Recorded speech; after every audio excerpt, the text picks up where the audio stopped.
Welcome to the deep dive. Today, we're digging into something pretty interesting.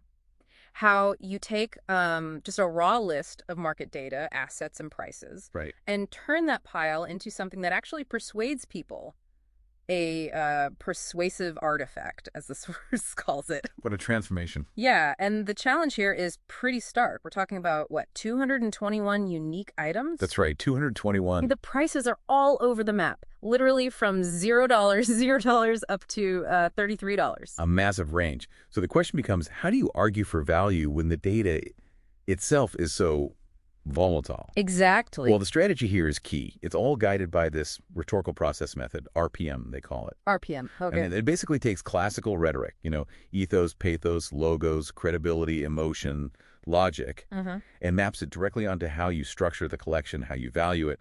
The idea, and this is crucial, is that the meaning emerges from the data. Emerges, so bottom up, not top down. Immersion analysis and interpretation, you let the material speak responsively.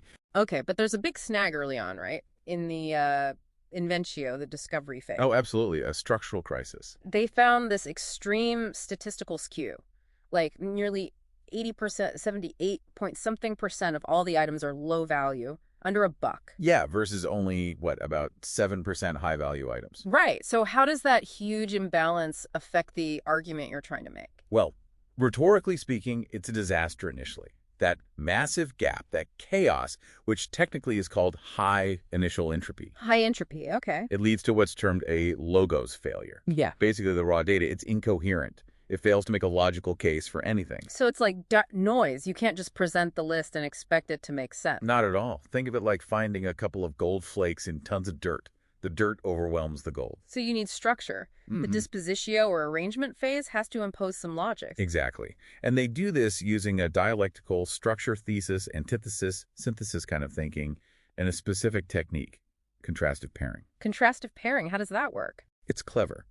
You deliberately place an item worth literally nothing, say $0, maybe like a basic utility piece, like Brazen Upstart in the example. Okay, zero value. Right next to a sudden spike in value. Like, bam, the next item is Kinnan, Bonder Prodigy at over $30. Ah, so you create a deliberate whiplash, 0 then 30. Precisely. That sequencing forces a kind of structural argument. It suggests that, high value, high aspiration, it actually needs that foundation of the basic, accessible, even zero-cost stuff. Interesting. So the 0 makes the 30 seem even higher structurally. You got it. The floor emphasizes the ceiling. But that brings up a credibility issue, doesn't it? If almost 80% of your collection is, well, cheap, how do you establish ethos? You can't exactly claim value through wealth. You absolutely can't. And that's why there's a crucial rhetorical pivot in the elocutio, the style phase. A pivot away from money. Correct. You can't win on authority of riches, so you shift.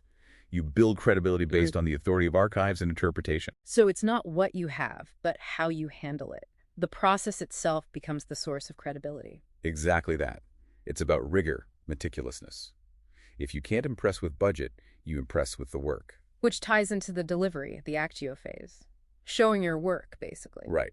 Providing, say, a detailed metadata ledger, version control history, things that prove the technical rigor behind the interpretation. You're showing the effort of organization as the value add. That's the core of it. The value isn't just the price tags, it's the demonstrated mastery over the chaos. Okay, so you've done all this structuring, pivoting.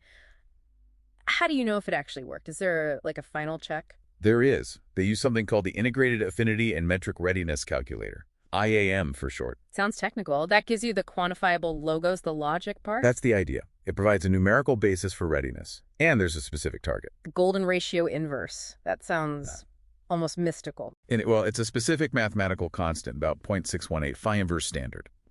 It represents a kind of sweet spot for perceived harmony or aesthetic complexity. So hitting that number means the collection is best imagined effective, ready to go.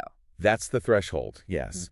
And what it really signifies in the bigger picture is that rhetorical success wasn't about reducing the complexity, the entropy, but about demonstrating enough structural integrity presence, they call it, and emotional resonance witness to actually justify that complexity. So the final interpretation, the EAI, is that the real value shown is the coherence itself. The act of managing and harmonizing that wild financial difference. You've nailed it. That becomes the emergent argument. Wow. So the most profound meaning isn't in the $30 item. Not solely, no. It's actually revealed by looking at the whole process, the changes, the structure imposed, the journey from chaos to coherence. That's the surprising takeaway, really. The patterns of change, the ruptures, the structuring, that's where the deep interpretation lies. Fascinating. So, if we accept that knowledge is most valuable when it's understood and applied, it makes you wonder, doesn't it? How so? Well, think about it. What kind of messy, maybe low-value data set or, even a complex situation in your own life could potentially be transformed into a powerful, coherent argument or understanding just by applying this kind of deliberate rhetorical structure to it? Where could you find meaning by imposing order on chaos? Welcome to the deep dive. Okay, so we've just finished processing, a really staggering list of card names and their dollar values. Our mission for you today, it's pretty clear.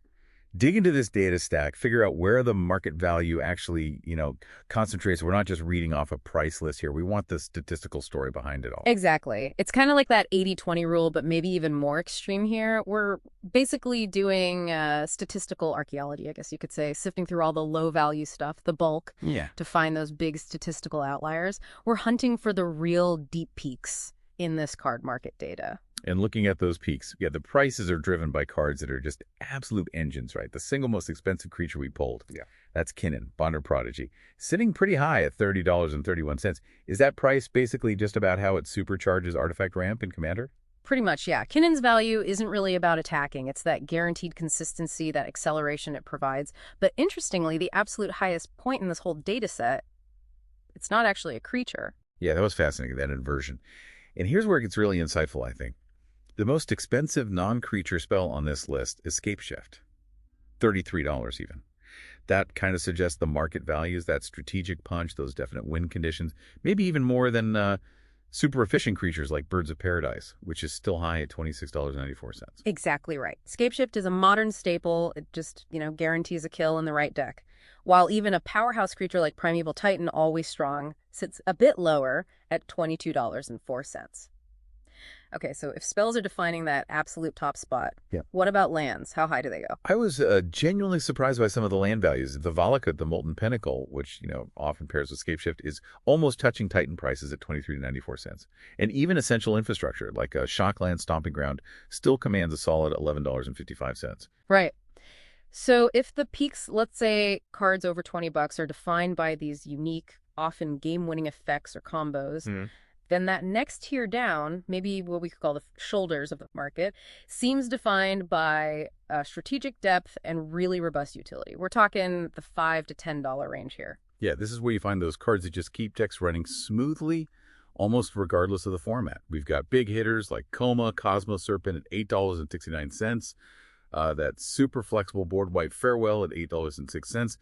This bracket feels less about being the single game winner and more about just making sure your strategy doesn't fall apart. I completely agree. It's that consistency factor. And look at the sort of utility pieces here, too. Satoru Umezawa at $5.79, Teferi Time Raveler at $5.59. These cards give huge value by just changing how the game is played or generating advantage over turns. Even something maybe a bit more niche, like Hope of Ghirapur protecting your plays, holds steady at $7.87 because it does something critical that's hard to replace. And, well, this kind of loops us back to the stark reality of the numbers overall. For every one of these cards we've just mentioned, there are literally hundreds, maybe thousands, just sitting in what we call bulk. We saw entries like Brazen Upstart, basically at $0, and tons of cards like Battery Bearer or Charforger, right around 15 cents. Yeah, the conclusion is pretty undeniable, isn't it? We're looking at a market where, maybe less than 0.5% of the actual cards hold the vast majority of the statistical value. Those Peak, Scapeshift, Kinnan, Valakut, they're the true rarities in terms of market value. So pulling it together, what does this concentration tell us about how people are actually building decks or what the market values? Well, it's interesting. While creatures definitely fill a lot of those top value slots, the data seems pretty clear that the highest ceiling, that absolute peak value, it's often reserved for cards that either manipulate the game's rules or guarantee some kind of utility, almost regardless of what's on the board. This focus on strategic enablers, whether it's high-impact lands or game-ending spells like Triumph of the Hordes at $16.32, or even Engineered Plague at $13.09 disrupting strategies, it kind of challenges the old idea of just raw creature power being paramount. So here's a question for you, the listener, to think about. Given how the market seems to value this kind of utility, sometimes even over direct threats, is market value maybe shifting away from prioritizing sheer battlefield presence towards valuing rules manipulation more highly? What do you think? Welcome to the deep dive. Today we're tackling something pretty different. Financial instruments. Right. Specifically, this thing called a Design, Create, Develop Collection, the DCD. It's a mix of assets, high and low value. But here's the twist. We're not just crunching numbers.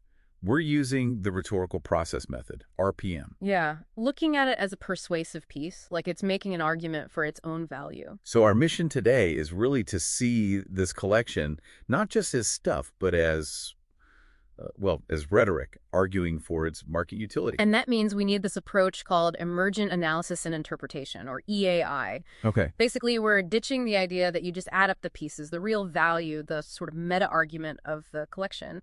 It emerges from how all those parts interact over time. Now, let me make sure I get this. So we're not pricing the individual bricks. Right. We're looking at the feeling and the structural logic of the whole cathedral. Is that close? That's a great way to put it, yeah. Precisely. Think about it, a really valuable piece like Sehi Kinnin, Bonder Prodigy, around $30.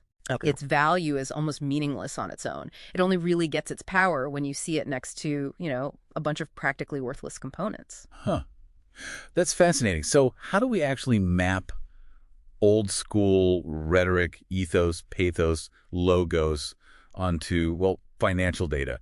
Cold, hard numbers. Well, ethos, that's credibility, right? That comes from your star players. If you've got an Exalted Angel in there, $38, $39 bucks, right. That builds the collection's financial reputation, its promise. But, and this is key, you also have things that work against that ethos. Like what? Like completely zero value artifacts, like Spined Worm, maybe. They act as a sort of quantifiable hit against the collection's integrity. You have to account for them. So high value builds trust, zero value makes you question it. Okay. What about pathos then, the emotional side? Pathos is all about the ride. Volatility, sequencing, that's where it lives. You see a high-value item, you get that jolt of excitement. A pathos spike. Exactly. But then maybe the next item is super low value. That introduces shock, tension, it keeps you engaged. And logos? Logos is the underlying structure, the logic. Is there a theme?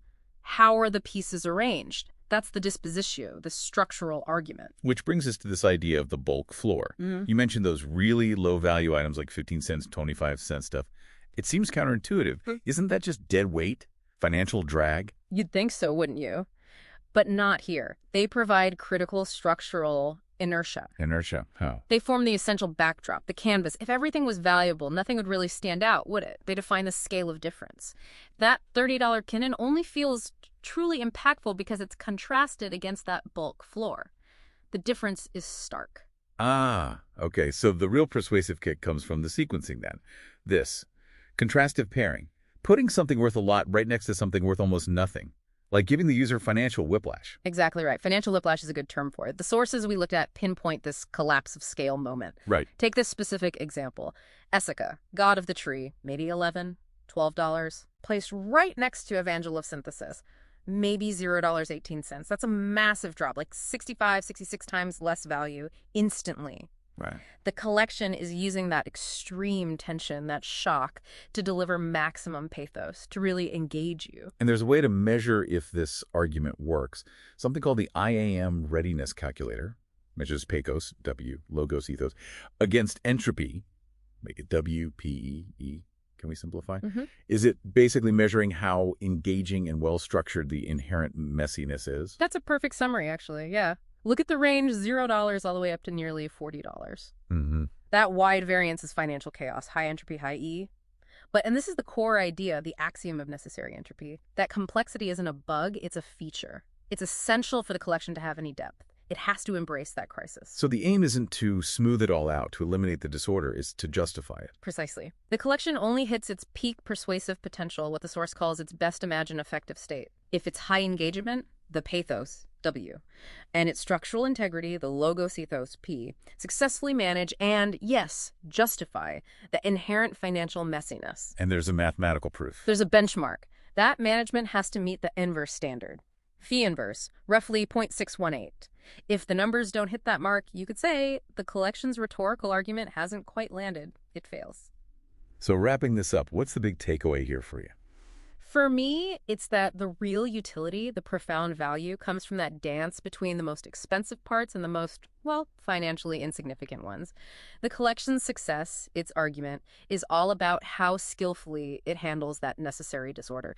It's almost a commentary on the market itself, you know? Value isn't some fixed number. It's dynamic, relational, messy. So the ultimate lesson is maybe that a truly sophisticated system can't be pure in value. It needs that complex dynamic mix of highs and lows, and it has to make a convincing case for itself. It's quite a lens to apply next time you look at any complex system. Thanks for walking us through the rhetoric of finance today. My pleasure. It's fascinating stuff. Okay, let's dive into this. We've got this massive taxonomy, right? Hundreds and hundreds of unique names. Yeah, it's quite a stack of material. And it doesn't feel like just a list, does it? It feels like, I don't know, a code book. Exactly. So the mission today is really to cut through all that volume, find the structure, the logic behind how it's all classified. And what's really striking is how quickly that structure emerges. You see these like 5 distinct thematic groups almost immediately. Right. It suggests a pretty powerful system underneath. Not just classification, but maybe defining different ways things operate, different models. Definitely. It feels like 5 core identities, maybe even economic or ethical approaches set up in opposition. Okay, so let's start with the most obvious contrast. Life and order versus, well, death and decay. Black seems pretty clear. Very clear. You've got names focused right on mortality, on parasitism, like Zulaport cutthroat or even ravenous rats. Vermin, individuals exploiting the system. And that scales up too, right, to things like grave titan. It's this whole theme of resource exploitation through decay. Absolutely. And then white is the complete counterpoint. It's all about structure, order, maybe divine power. Yeah, building stability. You see it in the big hitters like Baneslayer Angel, pure valor. But also the foundation, like Wall of Omens. It's defensive, yes, but it immediately replaces itself with knowledge, with a resource. It's an economy built on stability and value. That contrast is sharp. Okay, pivot then to nature versus chaos. Green seems focused on growth, almost pure acceleration. Right. You have the enablers like Llanowar elves, the actions like cultivate or rampant growth. It's all infrastructure. Infrastructure for what? For the big threats. Exactly. For the primeval titan or the verdurous gearhulk. It's about achieving dominance through, well, sheer scale, natural power. And red just throws that patient buildup out the window. Completely. Oh. Red is impulse, speed, destruction. Now, You see it in Goblin Piledriver or Runaway Steamkin. Quick bursts of energy or resources. leading to that explosive finish with something like Inferno Titan, or even the rapid, almost reckless asset generation of Goldspan Dragon. Fast value. So where those four seem built on like instinct or maybe belief systems, blue feels different, more intellectual. Yeah, that's a good way to put it. It's the realm of secrets. Illusion think ninja of the deep hours. Controlling information flow, like Muldrifter. So knowledge, artifice, controlling the pace of the game. Precisely. Tempo control.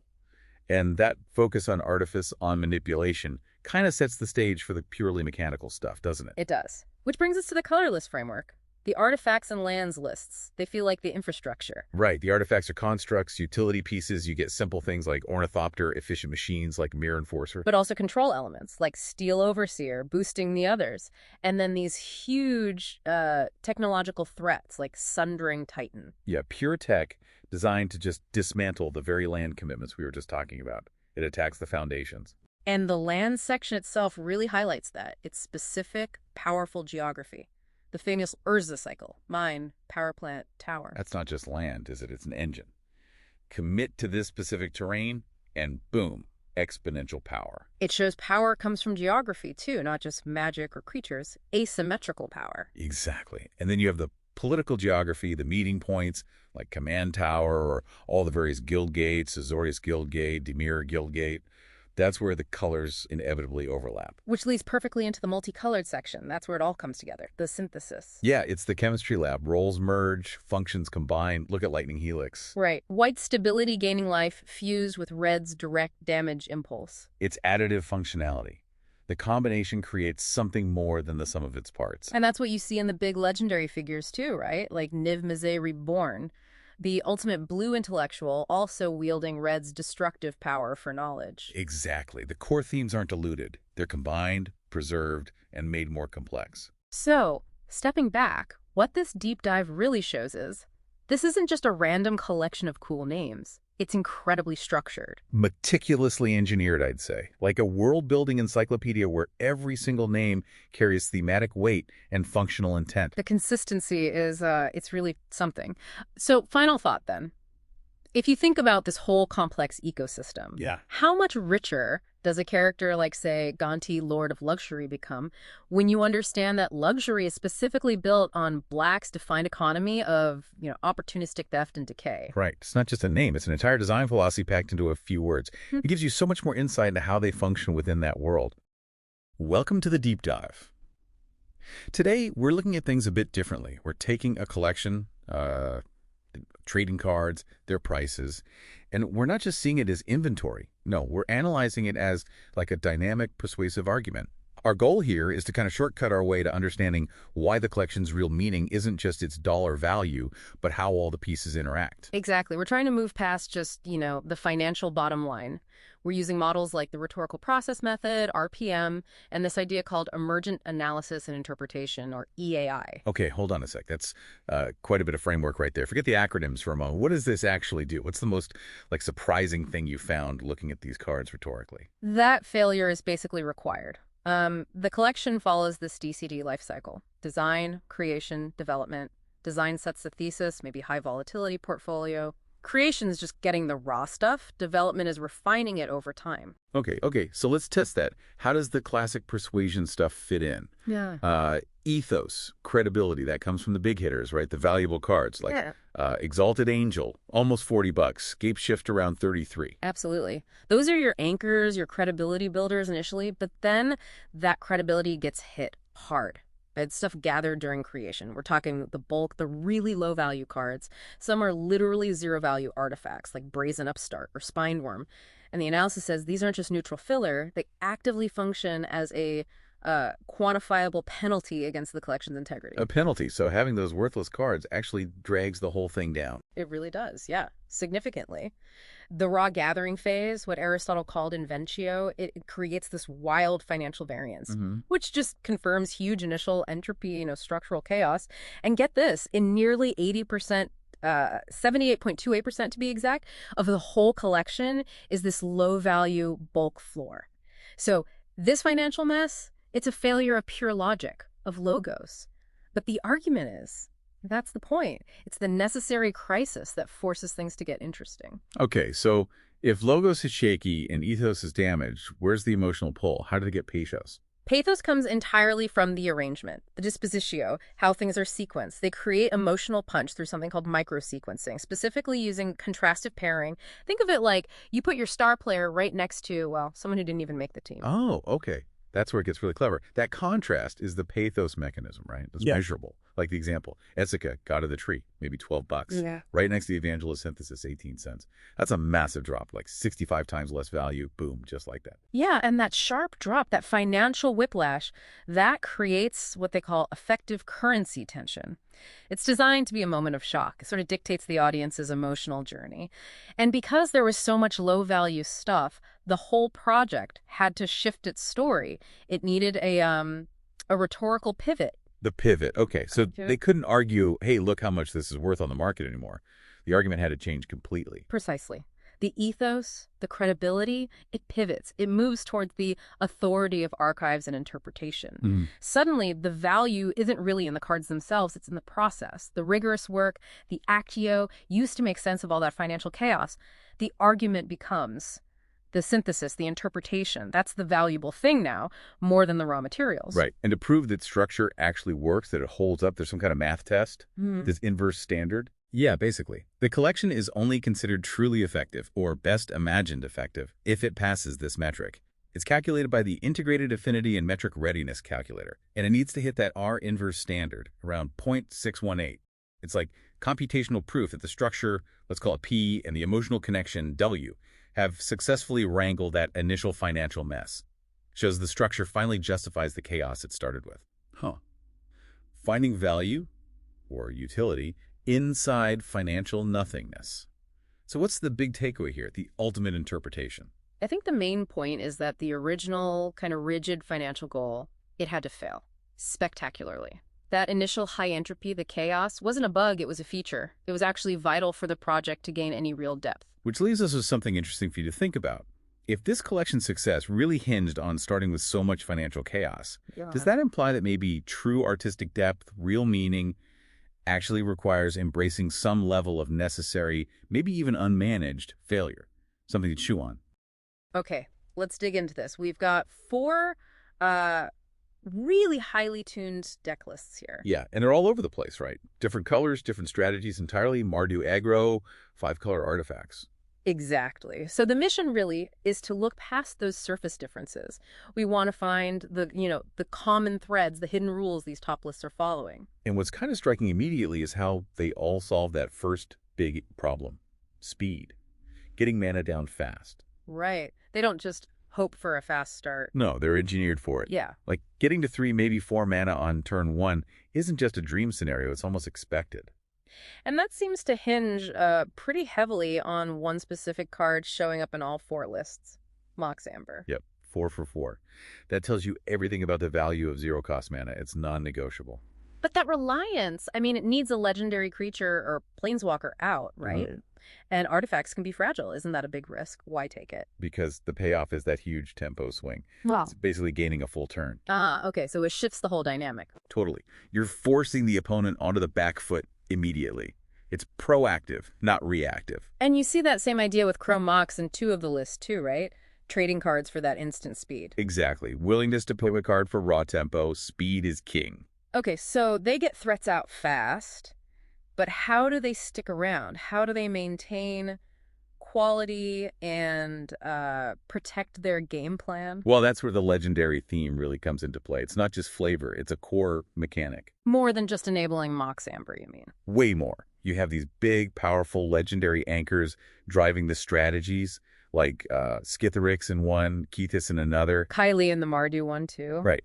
And then you see this really clever defensive tech, Urza's Ruinous Blast. 2 lists running it. The board wipe. Yeah, but it only hits non-legendary permanents. So you wipe your opponent's board, but because your deck is built around legendaries. Your key pieces survive. That's smart. Profoundly selfish, like you said. It creates this massive asymmetry from a card that looks symmetrical on paper. Makes sense. Okay, moving beyond just speed and asymmetry, what about resilience? Dealing with opposing threats. We see some targeted removal, of course. Yeah. Crux of Fate showing up is interesting. Yeah, in the mono black list, deck 1, and the Mardu list, deck 4. So having an answer specifically for dragons, or choosing between dragons and non-dragons, seems important in those colors. And what about internal resilience, like reusing your own stuff? Phyrexian Tower. That's a key one. Shows up the Black Reanimator list and that 5-color Kethis list. Different uses, though, presumably. Totally. In the Kethis deck, it's often just pure ramp. Sacrifice something small for 2 mana. But in that Yawgmoth list... It's about sacrifice triggers, right? Getting value when things die, fueling recursion. Exactly. It feeds the engine. That whole deck 1 is built around this Phyrexian Infect and recursion theme. Skitharix, Yawgmoth, Contagion Engine. Lots of synergy there, using things like Finale of Eternity, Yawgmoth's Vile Offering to keep bringing threats back. Yeah, it's a constant grind. Contrast that with deck 3, the Kethis list. Which is just wild. Pure artifact combo. Right. It uses Kethis to make legendary spells cheaper, then loops artifacts like Chromatic Star, Chromatic Sphere. With Emery and Diligent Excavator, maybe? Milling itself? It just churns through its deck, generates massive value, finds ways to make infinite mana or just win on the spot. Very different engine. So pulling it all together, what are the core principles here? Well, it really seems to boil down to 2 things. First, maximum speed, guaranteed acceleration, epitomized by Mox Amber. Non-negotiable speed, got it. And second, leveraging that legendary card type, not just for mana, but as this built-in engine for synergy and defense. Asymmetry. Speed and synergy through the legendary theme. Okay. Right. But that brings up a final point, maybe something to think about. We see decks built for raw power, like Goldspan Dragon in Deck 4, or Tiny Utility like Tiny Bones in Deck 1. Yeah. But then look at Deck 2. It has Luris of the Dream Den listed as a companion. Ah, Luris. The restriction. Only permanents costing 2 or less. Exactly. Why accept such a huge deck building constraint? What does that tell us? The power of having that guaranteed threat, that specific engine piece, available every single game from the companion zone, before you even draw your opening hand. Maybe that guaranteed access, that consistency, is the ultimate form of optimization, even if it means restricting your options significantly. Something to chew on. Okay, let's get into this deep dive. We've got this collection of sources, looking at a set of market financial data, stuff ranging from, well, literally $0 up to, what, $38.81? Exactly. But the interesting part, the real mission here isn't just, counting inventory.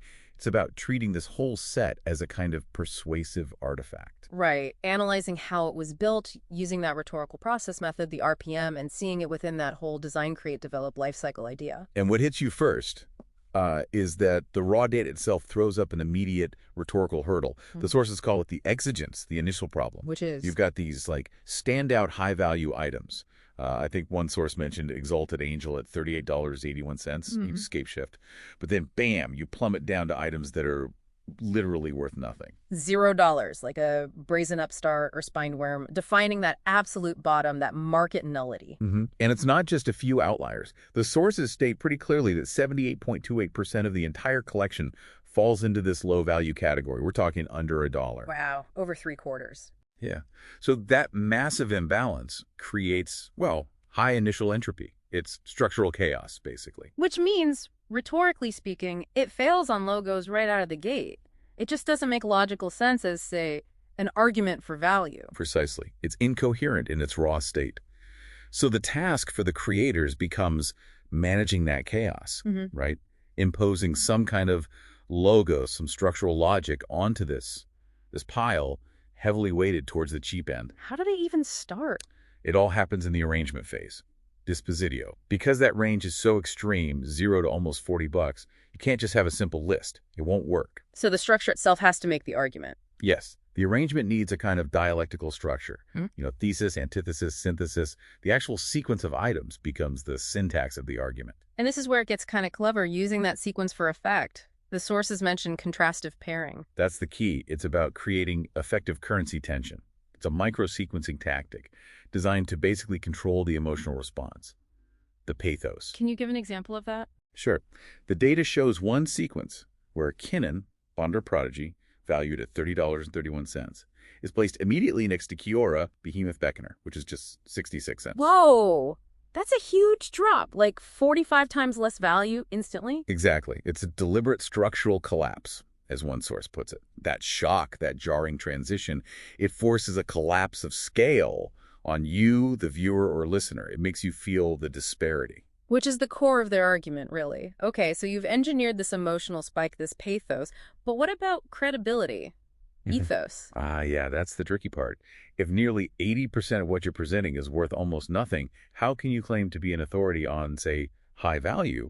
Your credibility seems shot. So they have to pivot. They have to. It's a necessary rhetorical pivot. You shift your ethos claim away from the authority of riches, because you don't really have it, towards the authority of archives and interpretation. Meaning your credibility comes from how well you handle the data, not the data's inherent value. Exactly. It's reinforced by technical rigor, especially in the delivery phase, the actio. You prove you're an expert through meticulous work, detailed metadata, transparent version control logs. That becomes your new currency of trust. Okay, that makes sense conceptually, but how do they prove that works? How do you quantify that rigor, that structural success? That's where the computational validation comes in. They use something called the Integrated Affinity and Metric Readiness Calculator, the IAM calculator. Sounds technical. It is. It provides objective, quantifiable logos. Basically, the collection is only judged truly effective.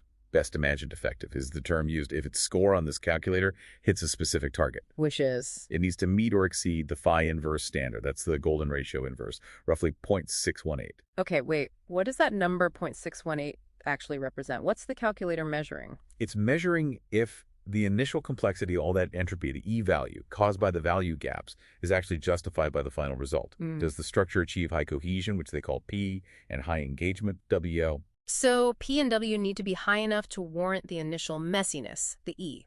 Precisely. If they hit that 0.618 mark or higher, they've demonstrated that the complexity wasn't a flaw they couldn't fix. It was a necessary condition they successfully managed and harmonized through structure. They didn't eliminate the chaos, they justified it. So stepping back, the big takeaway, the meta argument here, it's not really about the dollar values at all in the end. Not directly. The true value, the argument being made, is in the structural coherence, the logos, that they managed to build out of that extreme financial disparity. The process itself is the persuasive artifact. So the fact that it wasn't just a list of expensive items, that initial perceived failure actually became its strength. You got it. Which leads to a kind of provocative final thought, doesn't it? Go on. Well, think about it. The entire complex structure, its success, its ability to make this argument, fundamentally depends on those items with zero financial value. The $0 assets are structurally critical. The highest aspiration relies on the most basic, most common parts. Exactly. It makes you wonder, how often do our market systems, or even our ways of thinking about value, completely miss the essential utility hidden in things we assign zero economic worth? That financial nullity might be more foundational than we realize. All right, let's dive in. We're looking at pure market dynamics today, working from this pretty dense list of specific cards and their current values. Yeah, and the range is kind of wild. We've got stuff literally valued at $0 all the way past $30 for a single card. So the plan is basically to cut through all that data Right. and figure out what's really going on. Exactly, because what jumps out immediately is how concentrated the value is. It's like a few cards hold most of the worth. The difference between the top and the sheer number of cheap ones is huge. We need to understand why those peaks are so high. Right. Where does that value come from? Okay, so let's start right at the summit. The absolute peak, the single most expensive item here. It's not a creature, interestingly. No, it's the spellscape shift, clocking in at a hefty $33. $33 for a sorcery. A one-time effect. What does that tell us? Why so much? Well, it signals just how much the market loves these explosive game-ending combo engines. It enables huge plays. But right behind it, we do see the permanence, the things that stick around. Oh, yeah, absolutely. You've got Kinnan, Bonder Prodigy, that's $30.31. Super powerful creature. And the classic, Birds of Paradise, still commanding, what, almost 27 bucks? Just $26.94. that price on birds, it just shows you how fundamental that kind of efficient turn one mana acceleration is. It goes anywhere, does everything early. Always valuable. We're also seeing some big legendary creatures high up, probably driven by, Commander, like Essica, God of the Tree, at $11.86. And Kalia, Zenith Seeker's up there too, $11.20.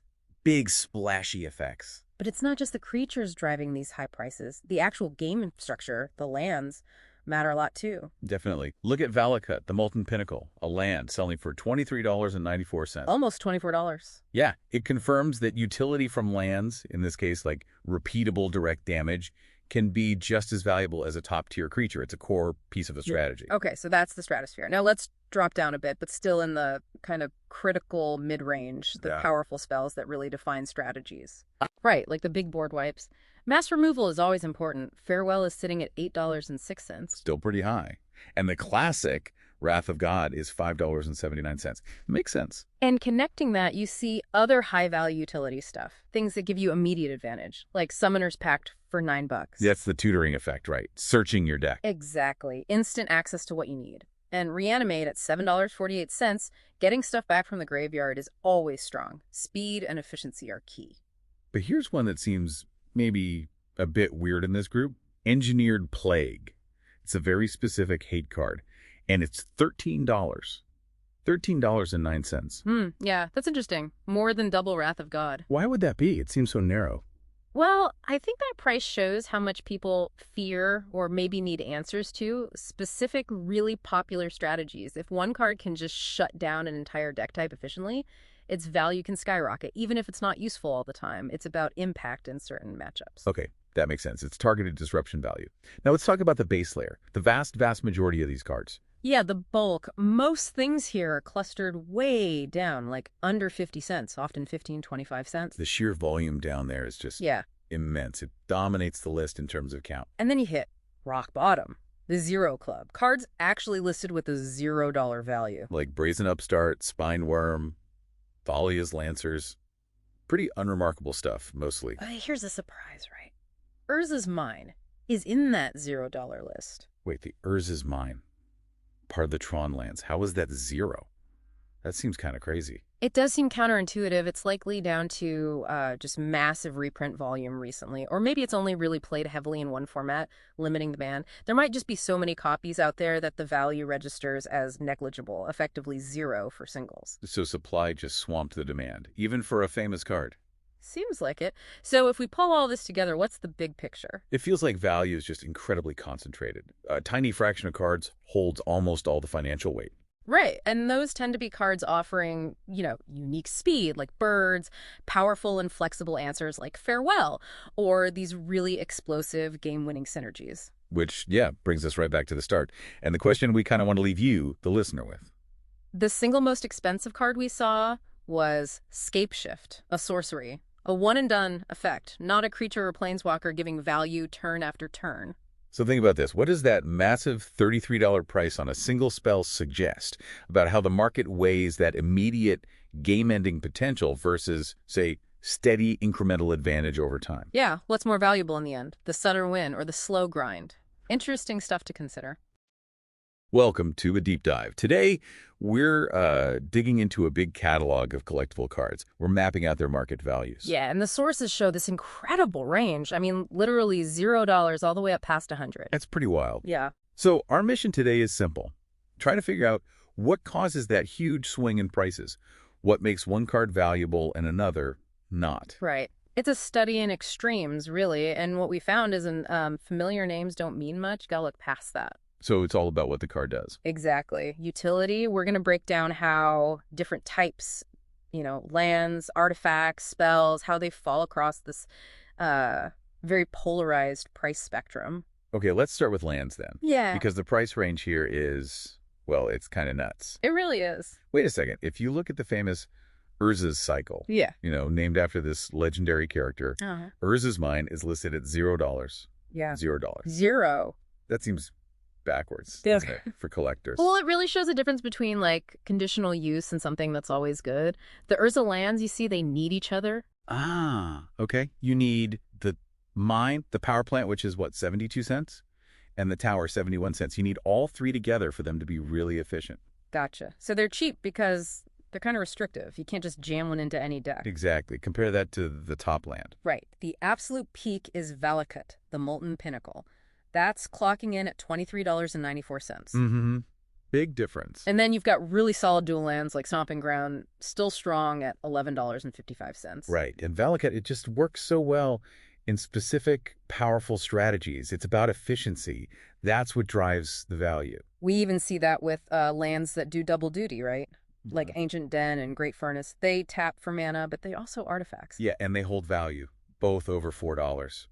Because that flexibility is useful. And then you contrast those with the really cheap utility stuff, like the guild gates are all under 50 cents, Azorius Guild Gate is 37 cents, or Evolving Wilds, just 20 cents. The basic stuff gets the job done, but low ceiling. So, for lands, it seems like resource efficiency and flexibility, that's what the market values. Mm-hmm.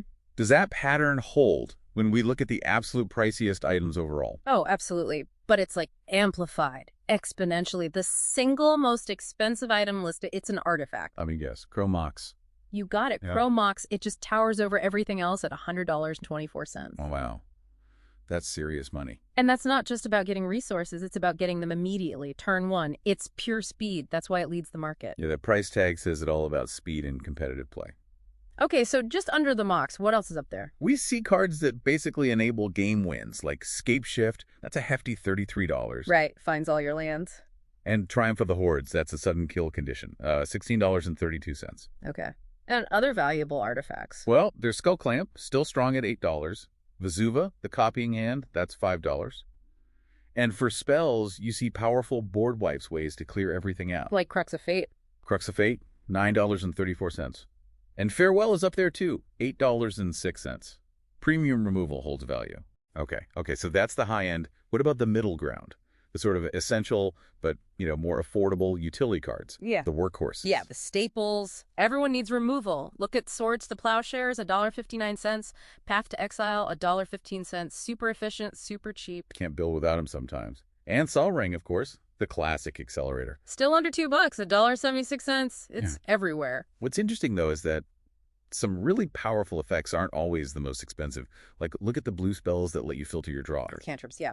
Like Preordain is $5.05. Ponder is $2.14. Incredibly efficient, smooths everything out. Powerful stuff. Even Counterspell itself.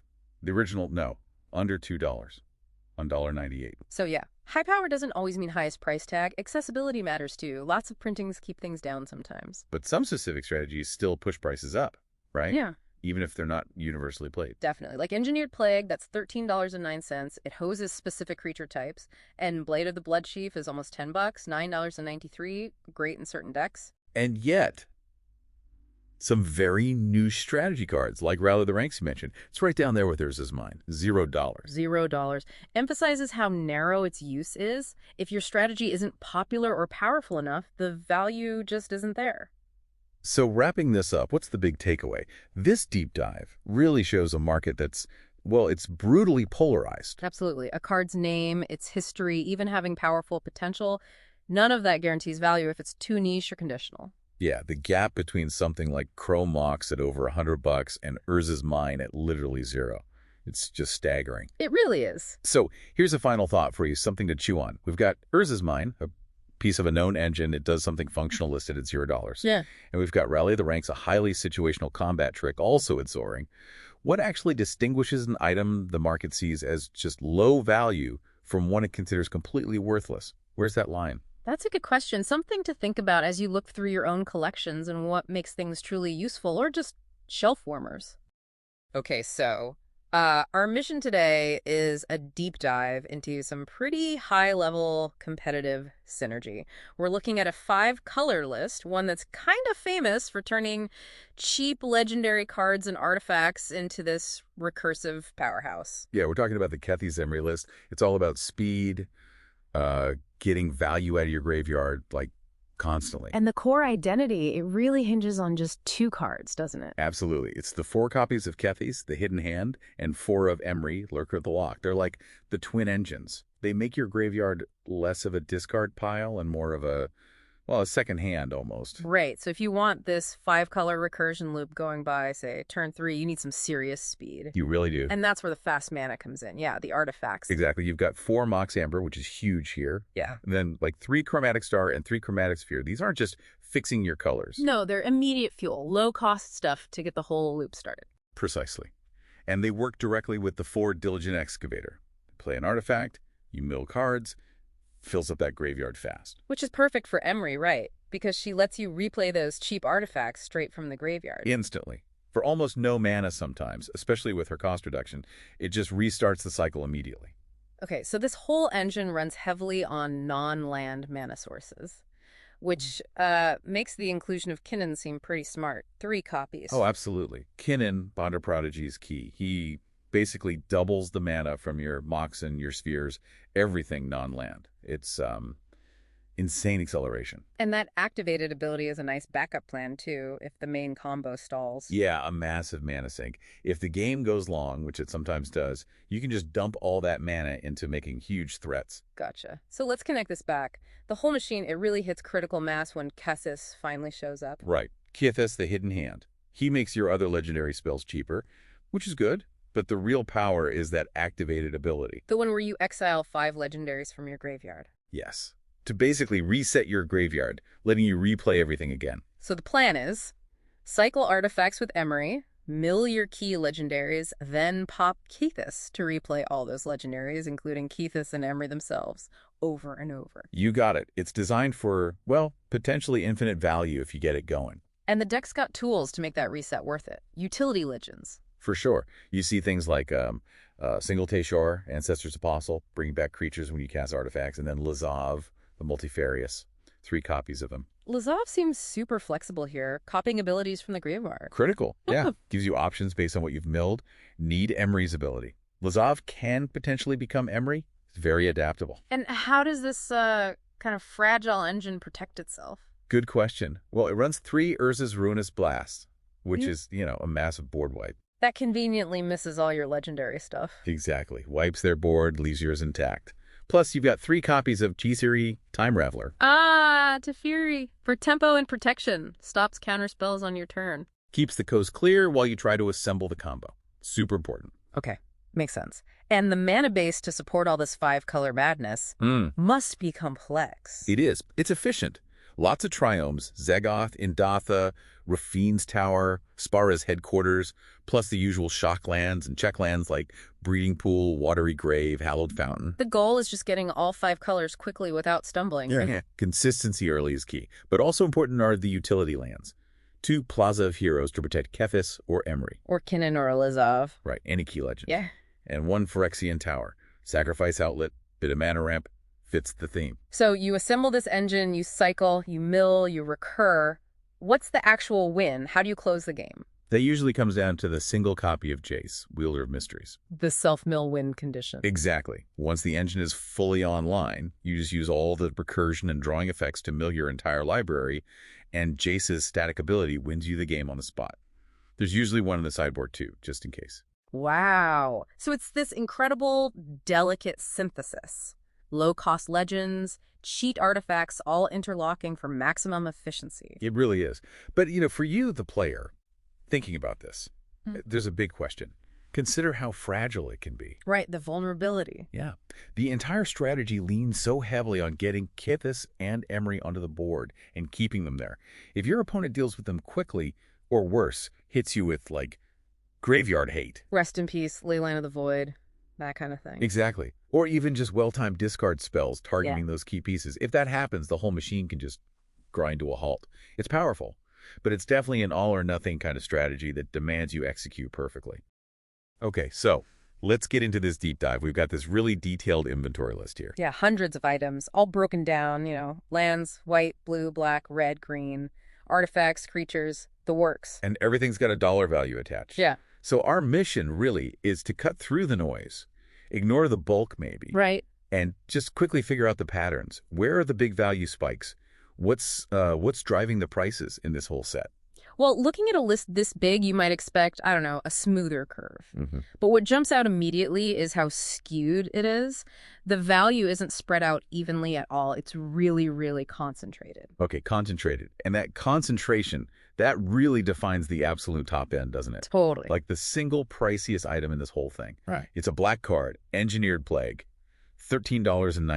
$13.09. And then breathing down its neck, almost hitting $10, is an artifact, Blade of the Blood Chief, at $9.93. And what's interesting there is how those outliers, they just drag the average up for their whole sections. Right. It kind of shows that really specific, powerful effects, or maybe synergy in the artifacts case, that can create these huge value peaks way above most other cards. So if $13 is like the Mount Everest here, what about the sort of high plateaus just below that? Lands are always a big deal. We're seeing a bunch clustering around the $4 to $5 mark, like Inspiring Vantage, $4.99. Spire Bluff Canal, $4.49. Ancient Den, too, $4.29. Right. Does that consistency, that mid-range value, does that point to stability? Or maybe just lands haven't had those huge format breakthroughs lately compared to other types? I'd lean towards stability. Fast mana fixing, it's a known quantity, always useful. Okay. But if you shift away from that kind of reliability, look at the multicolor section. Power matters there. Yeah. You get splashy things like Magma Opus hitting $5.36. But you also see a premium on stopping your opponent, like Dovin's Veto, a top countermeasure. That's strong at $4.66. Okay, interesting. And then looking at the other main colors, we see pretty different ceilings. Definitely. Red cards seem to reward utility, big damage effects. They peak around $354. Jaya's Immolating Inferno, Increasing Vengeance. $3.95 and $3.67, respectively. But then white cards, known for efficient removal, like Dispatch, $1.73, 73, or Swords to Plowshares, $1.59. Classics. They seem to top out lower, closer to $2. Even the board wipe, Day of Judgment, is only $1.94. Exactly. And it's worth noting, while creatures and planeswalkers are obviously important in the game, Sure. in this specific beta set, Their values, Yeah. generally lower clusters. The money, the emphasis here, it's clearly on the non-creature spells. Yeah. The utility pieces that make strategies work. So it rewards the enablers. Right. Specialized interaction, not just raw power on the board. And you see that echoed in the artifact list, too, actually. Yeah, good point.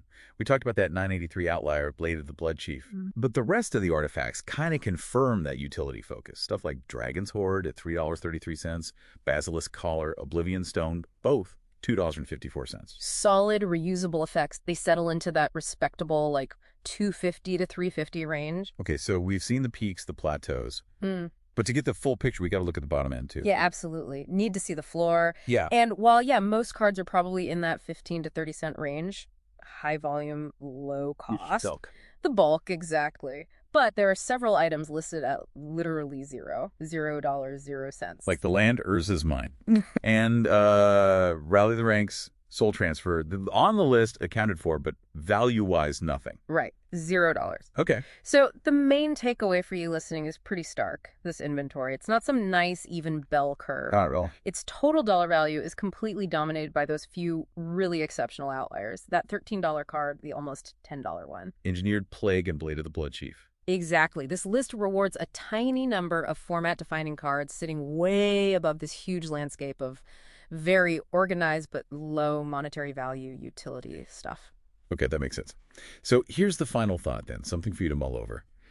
Given how detailed this list is, how meticulously everything seems tracked, what essential non-money value, what kind of strategic importance or, I don't know, utility must those $0 cards, Oza's Mind, Rally the Rank, Soul Transfer, what must they have to even be on a list that otherwise tracks every single cent? Yeah. Why track them if they're worth $0? Exactly. Something to think about as you look closer at this data. Welcome to the deep dive. Today, we're taking a close look at a source document. Basically, a really tuned competitive Marduk deck list. Right. Red, white, and black. Built for, well, speed, it looks like. Exactly. Our mission, yours and ours, is to quickly figure out its core strategy, what's the big gamble, and which cards are really making it tick. Well, the centerpiece jumps right out. It's running 4 copies of Kelia, Zenith Seeker. Ah, okay. So yeah, that screams Legends, Angel, Dragons. It's not just hoping for Kelia. It's like the whole deck is built to get her out fast. Really fast. And when you say fast, I mean, the acceleration here is kind of wild, isn't it? It really is. That's the first thing you notice. 4 Mox Amber and 4 Chrome Mox. 8 Moxes. Wow. Yeah, 8. That's a full-on commitment to velocity. Forget the long game. But isn't that super risky? I mean, you're basically ditching late-game consistency for, what, a turn 3 or 4 win? Maybe? That's the gamble, right? That's the whole strategic bet. This deck isn't trying to survive turn 6. It wants to win by turn 6 or earlier. Exactly. Dominate by turn 2 or 3, ideally. And you see that tempo focus echoed in the mana base. Okay, yeah, let's look at the lands. Tons of shock lands. 4 Sacred Foundry, 3 Blood Crypt, 3 Godless Shrine. So paying life to get the colors they need now, speed at literally any cost. Pretty much. Even the one that Savai Triome is there, just for that extra bit of color fixing, ensuring everything lines up. All right, so you've got this hyper-aggressive mana, but the Mox Amber needs fuel, right? It needs cheap legends. You can't just run Mox Amber in a vacuum. So what's turning it on immediately? What's the battery here? It looks like that roll falls to the 2 copies of Isamaru, Hound of Kanda. Isamaru, the Yeah. 1 mana 2/2 dog. Yep. And the fact that it's, well, just a 2/2 legend for 1 mana tells you everything. It offers almost no real power on its own. It's just there for the mod. Pure mana insurance. It's a tempo loss on its own, maybe, but it guarantees Mox Amber is acting right away, gets Kalia down potentially a turn earlier. Okay. So you accelerate like mad, then you need the payoff. The threats have to be huge. Absolutely. And they are. We're seeing a lot of powerful angels. 4 Seraph of the Scales, 3 Lyra Dawnbringer. Lyra's great. That lifelink and the anthem effect can stabilize you quick. What about newer stuff? I've got 2 Giada, Fond of Hope, in there as well. Ah, Giada Ray. Yeah, Giada's key, puts counters on angels as they come in, and taps for white mana. Lets the angels snowball really fast. Nice synergy. And it's not just angels, right? There's a dragon package, too. 2 Varix Bladewing and 2 copies of Goldspan Dragon. Goldspit. Okay, that's explosive mana on its own. Totally. And that dragon count ties neatly into another card. 2 copies of Magda Brazen Outlaw. Magda. Right, so attacking dragons make treasures. Yep, treasures. But the big thing is, get enough treasures And Magda tutors a dragon or an artifact straight onto the battlefield. She's like a hidden threat multiplier. Sneaky. And they also jammed in 2 Spawn of Mayhem, another strong legendary flyer, just more pressure. So with a plan this aggressive, this all-in, you need ways to clear the path, right? You need interaction. Definitely. And it can't just be reactive. It has to be proactive, too. So what are we seeing? Hand disruption? Exactly. 3 Inquisition of Kozilek. To check the coast is clear before dropping Kalia or Goldspan. Make sure the opponent doesn't have the quick answer. Makes sense. And for stuff already on board. 3 Lightning Helix. Damage plus life gain, always good. And 1 Anguished Unmaking for trickier permanents, though it costs a bit more life and mana. Versatile, though. Okay, but what if the Blitz plan stumbles? What if the board gets cluttered? They seem to have panic buttons. 2 Deafening Clarion for smaller creature swarms. Right, flexible. Damage or lifelink. And then the bigger resets. 2 Crux of Fate. Ooh, Crux is interesting here. Choose dragons or non-dragons. Yeah, potentially a one-sided Wrath. Yeah. And then the ultimate, we need to start over card. 1 Ruinous Ultimatum. Wow. Okay, so they are not messing around if things go sideways. Not at all. The whole list is just incredibly focused, high speed, legends matter, deploy huge threats fast, disrupt the opponent early. Back it all up with answers. Every card seems to serve that core goal. Precisely. Tempo and immediate impact over everything else. So as you're looking at this, this hyper-fast, super risky Mardu Legends list, Yeah. here's the final thought for you listening. What's really driving the success here?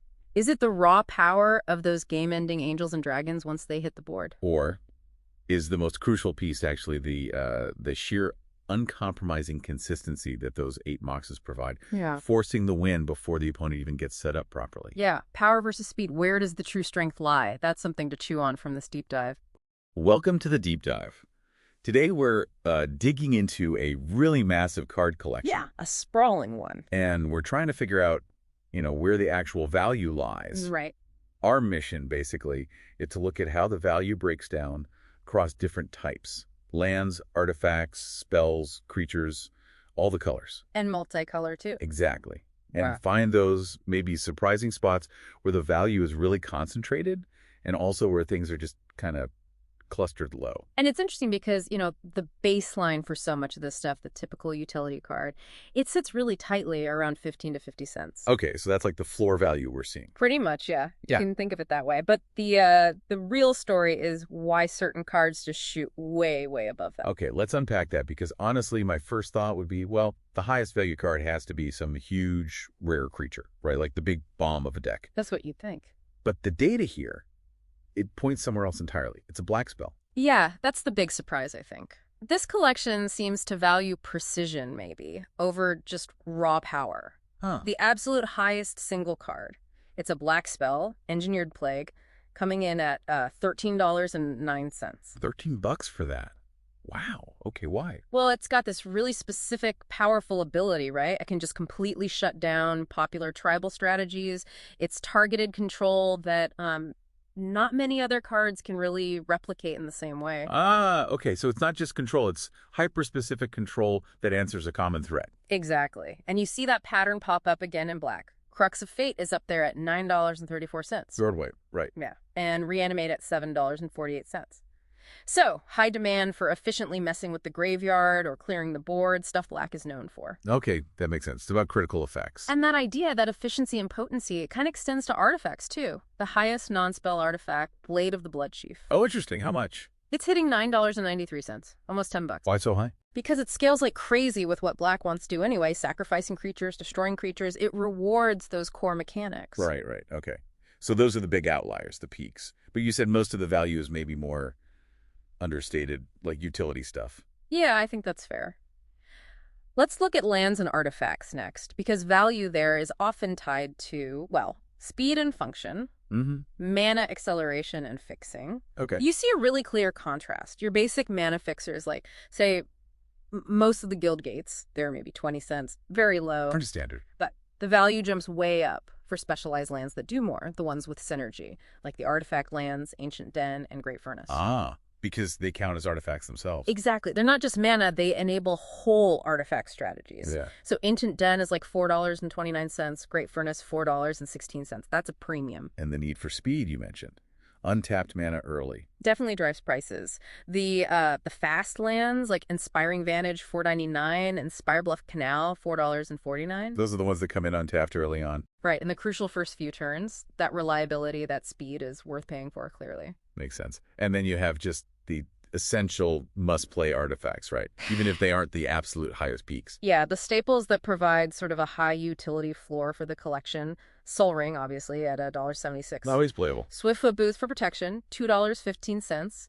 And Oblivion Stone, a reliable board wipe, $2.54. These are just functional requirements for a lot of decks. Okay, shifting gears to the colors themselves. Blue seems to really prize card selection, right? Finding the right card at the right time. Oh, absolutely. Preordain leads the pack there at $5.05. Oh. And then Brainstorm, the classic, still strong at $2.95. Blue players will pay for that consistency, for digging for answers. And red, what's its top card? Red's highest is actually Magma Opus, $5.36. That's the big spell, lots of modes. Yeah, it's that density of utility again. Kind of like Efficient Burn, too. Like, Galvanic Blast is still $2.19. Good rate removal. Interesting. Now, how does that compare to white and green? Because I feel like their staples are maybe more common. They are, generally. Their top cards, while totally essential, are more moderate in price. Like Swords to Plowshares, Premier Removal, $1.59. Still good, but yeah, lower. And green's best land ramp spell, Nature's Lore, is $3.40. Still valuable, but maybe more widely available than those super specific black or blue effects. Gotcha. But then when you combine colors... well, then the value pops again. Multicolor spells often pack a punch because they're hyper-efficient, like Dovin's Veto at $4.66. The uncounterable counter. Right. And Boros Charm at $4.50. Just so much flexibility and power across two colors. They become kind of irreplaceable in certain decks. Okay, so this brings us to something I found genuinely shocking, and I think you, the listener, might too. Creatures and planeswalkers. Yeah. They seem to have the lowest peak value in this whole data set. Like, the face of the game cards aren't where the big money is here. It is surprising, isn't it? Because creatures are often the chase cards, the exciting reveals in new sets. Right. But in this collection, the highest value threats, we're talking things like Joda, the Unifier, or Omnath, Locus of Creation, they only hover around $1. Maybe a bit more, but nowhere near those spells or lands. So the value isn't in the big finishers. Not primarily, no. It seems to be concentrated in the enablers, the spells, the lands, the artifacts that let you play your game efficiently, consistently, or disrupt your opponent's game. Maybe just the sheer volume of big creatures printed keeps their individual prices down too. Reprints and stuff. That's likely a big factor, yeah. Reprint saturation definitely plays a role. So wrapping this up, what's the big takeaway here? I think the core insight is just how unevenly value is distributed. It's really packed into utility, into efficiency, and especially into certain kinds of potent control effects, particularly black ones. It's not really about the big, splashy threats. Fascinating. It really changes how you might look at a collection like this. Definitely. And it raises maybe one last little thought to chew on. Yeah, I mean, consider cards that have solid mid-range value, cards that enable sort of incremental advantage over time. Things like Throne of Death at $1.51 or Contagion Clasp around $0.69. They're not flashy, but they enable engines. Okay. Like proliferate and counter stuff. Exactly. So the question is, how much of this collection's total worth, maybe hidden in the middle tiers, is actually driven by mechanics focused on like enhancing or altering game pieces over time, building value slowly rather than just dropping one big bomb? Building an engine versus playing a single threat. That's definitely something interesting to think about as we look deeper. Something for you to ponder. Welcome back to the deep dive. So today we're doing something a bit different. We've got basically a structural blueprint here. It's a card deck list, a complete competitive knowledge system. Yeah, and our goal, our mission, is to kind of reverse engineer it, figure out the key parts, how they work together, and importantly, the limits. Right, the limitations. And you really have to start there, don't you? Because the whole thing is shaped by one specific card constraint. Exactly. The companion. Lurrus of the Dreamed In. It's right there in the sideboard, but its effect dictates the entire main deck structure. Which means every single non-land card, it has to cost, what, 2 mana or less? 2 mana value or less, precisely. That's the fundamental rule here.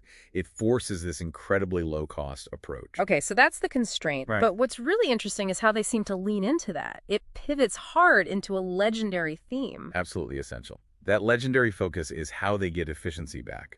Look at the core engine pieces. 4 copies of Baral, Chief of Compliance, and 4 of Rona, Herald of Invasion. That's 8 key legendary creatures. And they do different things, right? Baral makes spells cheaper. Instants and sorceries cheaper. And Rona gives you card advantage, basically turns your cheap spells into potential draws when she transforms. Okay, so we have these cheap legendaries, but then there are 4 copies of Mox Amber. That seems, well, a bit much. If everything's already cheap, why push so hard on mana acceleration? Well, see, the Mox needs a legendary creature or planeswalker to even work, so it synergizes directly. But you're right, why the acceleration? Yeah. It seems maybe redundant at first glance, but it's not just about casting the cheap stuff again, it's about enabling the expensive stuff. The Mox turns turn 1 or turn 2 legendaries into, like, explosive mana boosts. Ah, okay, so it's fuel for something bigger down the line. Yeah. Before we get to that, though, there are these single copies. 1 FBLTHP, The Lost. 1 Oglor, Devoted Assistant. They feel a bit random. They look like filler, maybe, but they're more like insurance. FBLTAP is just straight card draw if he enters the battlefield from anywhere but your hand, or if he is targeted. Oglor helps get back utility artifacts, like the 4 Aether Spell Bombs for interaction. Exactly. And critically, they keep the legendary count high. If your opponent deals with Baral or Rona, FBLTAP or Oglor can keep Mox Amber active or help meet the conditions for Loris later. They're small, but they support the main plan. Okay, that makes sense. So let's talk payoffs then. If the engine is these cheap legendaries and Mox Amber, what's the big goal? It looks like 4 copies of Karn's Temporal Sundering. Yep, that's the primary objective, it seems, taking extra turns. But Karn's Temporal Sundering costs 5 mana. 5 mana? In a deck where almost everything else is 2 or less, how does that even work consistently? That's where the engine clicks. Baral makes it cost 1 less, down to 4. And Mox Amber provides that critical burst of mana, often colored mana, right when you need it after playing Arona or Baral. The whole low-cost structure is built to cheat on mana for this specific spell. So you chain extra turns. Okay, wow. And then there's the sweeper choice. 3 copies of Urza's Ruinous Blast. That's a big board wipe. Doesn't that blow up your own legendary creatures? But that's the clever part. Urza's Ruinous Blast is, like, selective. It only exiles non-legendary permanents. Oh, so it wipes the opponent's board but leaves your barrels, Ronas, even the Mox Ambers. It leaves them all untouched. Pretty much. It's a one-sided reset button if your board is mostly legendary, which by design it is. Committing 3 copies suggests they expect to face a lot of non-legendary threats. Okay, that's smart. And rounding it out, some control.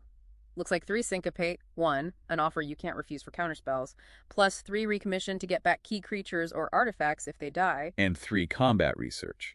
That enchantment gives you card draw when your creature connects, which helps keep the engine running. Right, and supporting all this is a pretty complex mana base. We're talking 3 colors, blue, white, and black. Yeah, you see the dual lands, Hallowed Fountain, Watery Grave, Glacial Fortress, Deserted Beach, Shipwrecked Marsh, Drowned Catacomb, plus a Rafine's Tower for fixing. You need that quality mana fixing to reliably cast blue spells, white spells like Recommission and Urza's Blast, and have black available potentially for Luris later. And some utility lands, too.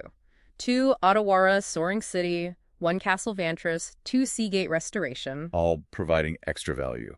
Otawara for bounce, Castle for scrying, Seagate for, well, either being a land or a powerful draw spell late game. So putting it all together, it's a really tightly wound system, low-cost legendary engine fueled by Mox Amber, all built under the Luris constraint, aiming to cast Karn's Temporal Sundering for extra turns and use Urza's Ruinous Blast to clear the way. Exactly. It's a calibrated machine focused on tempo and that big-time magic payoff.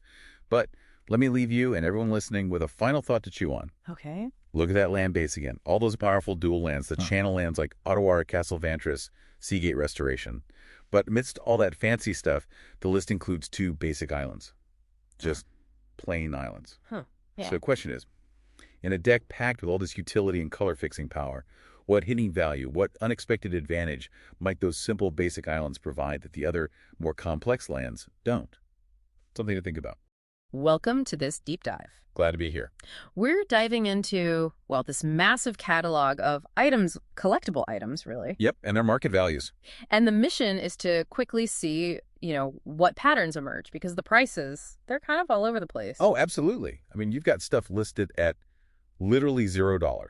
$0. Right, 0. And then you swing all the way up to items over $100.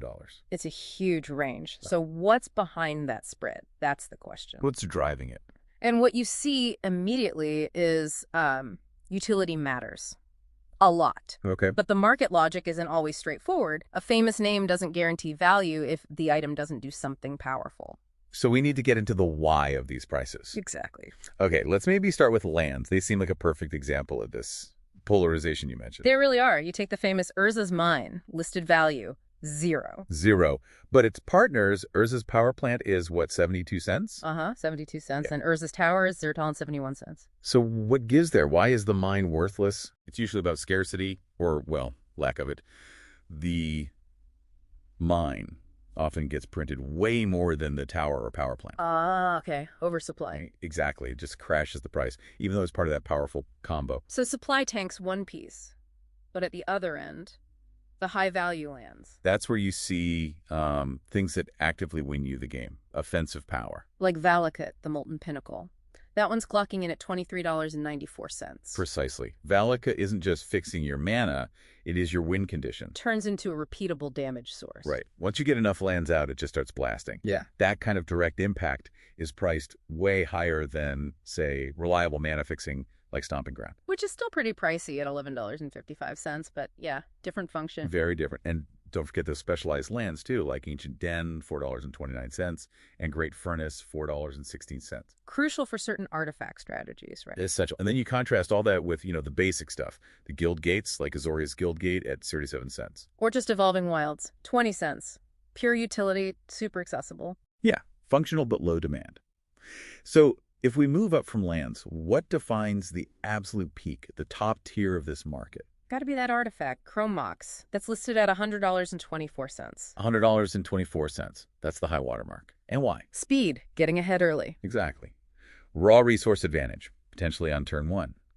In these kinds of strategy markets, acting faster than your opponent, that consistently commands the highest premium. Makes sense, but it's not just about speed, right? Big splashy effects cost too. Definitely. Look at Scapeshift, $33. That's a spell that can just win the game by fetching a ton of lands, often including that Valakut we mentioned. Synergy pricing there. You bet. And then there's powerful control. Wiping the board clean costs money. Like Crux of Fate at $9.34. Or Farewell at $8.06. Getting rid of everything is a premium effect. And repeatable value engines like Skullclamp, $8. Always hold value. Okay, so we have the super cheap, the super expensive. What about the middle, the staples everyone uses? What's interesting there is how affordable some really powerful, ubiquitous effects are. You mean like basic removal? Yeah, think Swords to Plowshares, Yeah. $1.59, or Path to Exile, $1.15, super efficient, 1 mana, gets rid of a threat. And everyone needs effects like that. Everyone. And look at Sol Ring, probably the most fundamental mana artifact, just $1.76. So core utility in that sort of $1 to $2 range is very accessible. It seems so. Even key blue spells known for their power. Preordain is a bit higher at $5.05, but look at Ponder, $2.14. And Counterspell, the classic permission spell. Just $1.98. So powerful game-defining effects don't automatically mean top-tier prices. They can sit comfortably in that mid-range. We should also probably mention some specific creature-focused things that buck the trend. Good point. Like Engineered Plague at $13.09. That's very specific, targeting certain creature types. Hose's tribal strategies? Right. And Blade of the Bloodchief at 9.93 cents, specialized equipment. When an effect is niche but powerful in that niche, it can really climb. Okay, so wrapping this up, what's the big takeaway for you, the listener? Well, this data set really highlights that huge gap, doesn't it? Yeah, $0 to over 100. It's driven by specific utility, often unique effects. Not just fame, not just broad use. The name Urza's Mine means nothing to its price tag, apparently. Apparently not. But it does leave you with a question, doesn't it? Which is? We saw 2 items listed at $0. Urza's Mine and another one, Rally the Ranks. If the market assigns literally 0 financial value, what determines the actual utility or maybe the potential scarcity of something like that? How do you value something the market calls worthless? Something for you to think about as you look deeper into these kinds of catalogs. Welcome back to the deep dive. So today we're doing something a bit different. We've got basically a structural blueprint here. It's a card deck list, a complete competitive knowledge system. Yeah, and our goal, our mission, is to kind of reverse engineer it, figure out the key parts, how they work together, and importantly, the limits. Right, the limitations. And you really have to start there, don't you? Because the whole thing is shaped by one specific card constraint. Exactly. The companion. Luris of the Dreamed In. It's right there in the sideboard, but its effect dictates the entire main deck structure. Which means every single non-land card, it has to cost, what, 2 mana or less? 2 mana value or less, precisely. That's the fundamental rule here. It forces this incredibly low-cost approach. Okay, so that's the constraint. Right. But what's really interesting is how they seem to lean into that. It pivots hard into a legendary theme. Absolutely essential. That legendary focus is how they get efficiency back. Look at the core engine pieces. 4 copies of Baral, Chief of Compliance, and 4 of Rona, Herald of Invasion. That's 8 key legendary creatures. And they do different things, right? Baral makes spells cheaper. Instants and sorceries cheaper. And Rona gives you card advantage, basically turns your cheap spells into potential draws when she transforms. Okay, so we have these cheap legendaries, but then there are 4 copies of Mox Amber. That seems, well, a bit much. If everything's already cheap, why push so hard on mana acceleration? Well, see, the Mox needs a legendary creature or planeswalker to even work, so it synergizes directly. But you're right, why the acceleration? Yeah. It seems maybe redundant at first glance, but it's not just about casting the cheap stuff again, it's about enabling the expensive stuff. The Mox turns turn 1 or turn 2 legendaries into, like, explosive mana boosts. Ah, okay, so it's fuel for something bigger down the line. Yeah. Before we get to that, though, there are these single copies. 1 FBLTHP, The Lost. 1 Oglor, Devoted Assistant. They feel a bit random. They look like filler, maybe, but they're more like insurance. FBLTAP is just straight card draw if he enters the battlefield from anywhere but your hand, or if he's targeted. Oglor helps get back utility artifacts, like the 4 Aether Spell Bombs for interaction. Exactly. And critically, they keep the legendary count high. If your opponent deals with Baral or Rona, FBLTAP or Oglor can keep Mox Amber active or help meet the conditions for Luris later. They're small, but they support the main plan. Okay, that makes sense. So let's talk payoffs then. If the engine is these cheap legendaries and Mox Amber, what's the big goal? It looks like 4 copies of Karn's Temporal Sundering. Yep, that's the primary objective, it seems, taking extra turns. But Karn's Temporal Sundering costs 5 mana. 5 mana? In a deck where almost everything else is 2 or less, how does that even work consistently? That's where the engine clicks. Baral makes it cost 1 less, down to 4. And Mox Amber provides that critical burst of mana, often colored mana, right when you need it after playing Arona or Baral. The whole low-cost structure is built to cheat on mana for this specific spell. So you chain extra turns. Okay, wow. And then there's the sweeper choice. 3 copies of Urza's Ruinous Blast. That's a big board wipe. Doesn't that blow up your own legendary creatures? But that's the clever part. Urza's Ruinous Blast is, like, selective. It only exiles non-legendary permanents. Oh, so it wipes the opponent's board but leaves your barrels, Ronas, even the Mox Ambers. It leaves them all untouched. Pretty much. It's a one-sided reset button if your board is mostly legendary, which by design it is. Committing 3 copies suggests they expect to face a lot of non-legendary threats. Okay, that's smart. And rounding it out, some control. Looks like 3 Syncopate, 1, an offer you can't refuse for counterspells, plus 3 Recommission to get back key creatures or artifacts if they die. And 3 combat research. That enchantment gives you card draw when your creature connects, which helps keep the engine running. Right, and supporting all this is a pretty complex mana base. We're talking 3 colors, blue, white, and black. Yeah, you see the dual lands, Hallowed Fountain, Watery Grave, Glacial Fortress, Deserted Beach, Shipwrecked Marsh, Drowned Catacomb, plus a Rafine's Tower for fixing. You need that quality mana fixing to reliably cast blue spells, white spells like Recommission and Urza's Blast, and have black available potentially for Luris later. And some utility lands, too. 2 Otawara, Soaring City, 1 Castle Vantress, 2 Seagate Restoration. All providing extra value. Otawara for bounce, Castle for scrying, Seagate for, well, either being a land or a powerful draw spell late game. So putting it all together, it's a really tightly wound system, low-cost legendary engine fueled by Mox Amber, all built under the Luris constraint, aiming to cast Karn's Temporal Sundering for extra turns and use Urza's Ruinous Blast to clear the way. Exactly. It's a calibrated machine focused on tempo and that big-time magic payoff. But Let me leave you and everyone listening with a final thought to chew on. Okay. Look at that land base again. All those powerful dual lands, the channel lands like Ottawa, Castle Vantris, Seagate Restoration. But amidst all that fancy stuff, the list includes 2 basic islands. Just plain islands. Huh. Yeah. So the question is, in a deck packed with all this utility and color fixing power, what hitting value, what unexpected advantage might those simple basic islands provide that the other, more complex lands don't? Something to think about. Welcome to the deep dive. Today, we're doing something a bit different. We're looking at the bottom of the barrel, so to speak. Yeah. The under $1 cards from a big Magic. The Gathering collection. Exactly. But here's the thing. We're not talking strategy or value. Yeah. Our mission is to treat this huge stack of, commons and uncommons as literature almost. As a coherent world, yeah. A Yeah. kind of fragmented epic that you piece together. A fragmented epic. I like that. And what's really striking is how thematic these supposedly bulk cards are. They're not random. They group really strongly around the 5 mana colors. Ah, right. Which aren't just game mechanics. They're philosophies, worldviews. Exactly. Competing worldviews. White, for instance, is all about order, community, sacrifice for the greater good. Think knights, marshals, that kind of thing. Okay, so white is order. What's pushing back against that? Oh, definitely black and red. Black is, well, it's ambition, power, decay sometimes. It's very individualistic. Power at any cost. Like deals with demons, that sort of vibe. Pretty much. Cards about tutors finding forbidden knowledge or sacrificing something for gain. Corrupted conviction is a great example name. And red. Red's different. It's pure emotion, freedom, impulse, chaos. Passion, think goblins, lightning bolts. Immediate action, not careful planning. Gotcha. So we have order versus ambition versus chaos. And then you round it out with green and blue. Green is nature, instinct, growth, sort of primal web of life. Think elves, beasts, maybe Yeva, nature's herald. Right, the natural order.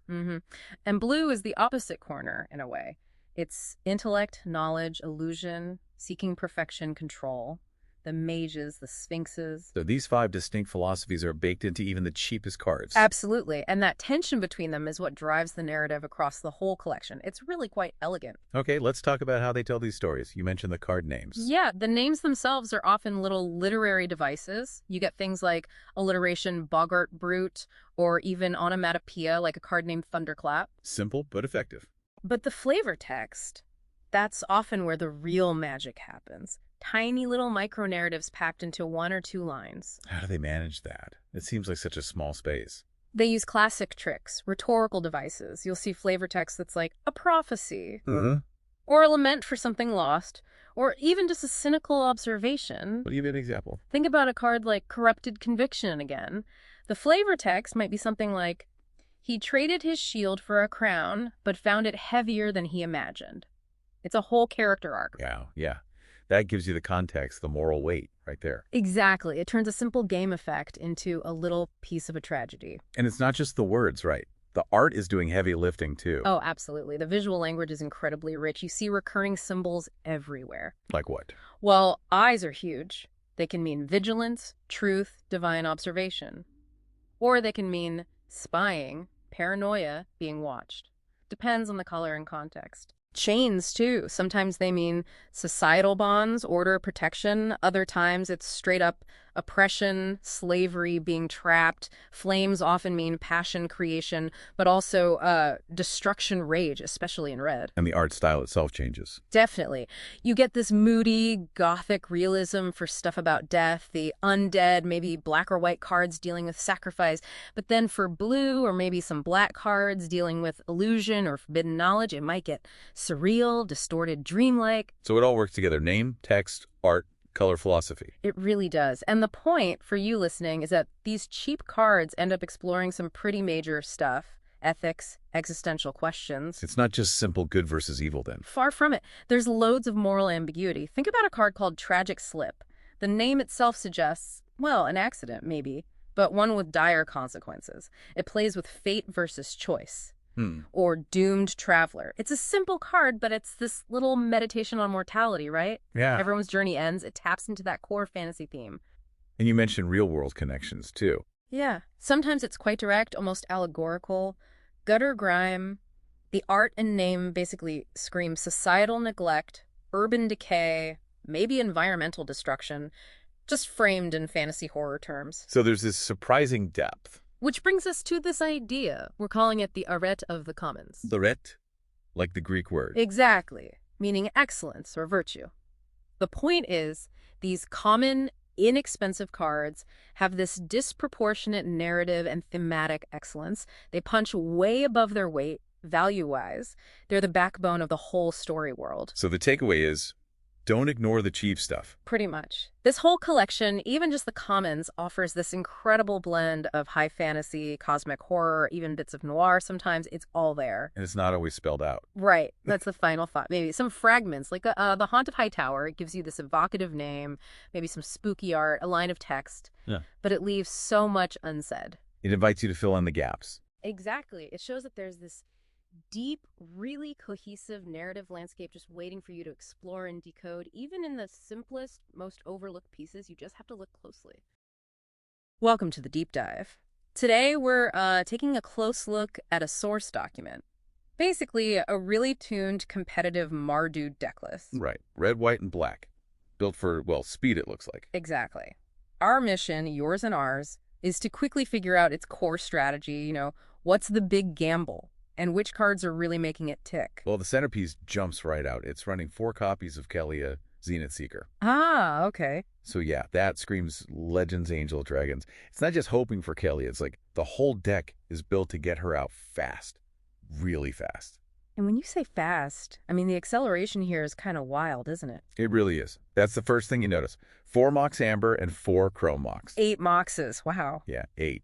That's a full-on commitment to velocity. Forget the long game. But isn't that super risky? I mean, you're basically ditching late-game consistency for, what, a turn 3 or 4 win? Maybe. That's the gamble, right? That's the whole strategic bet.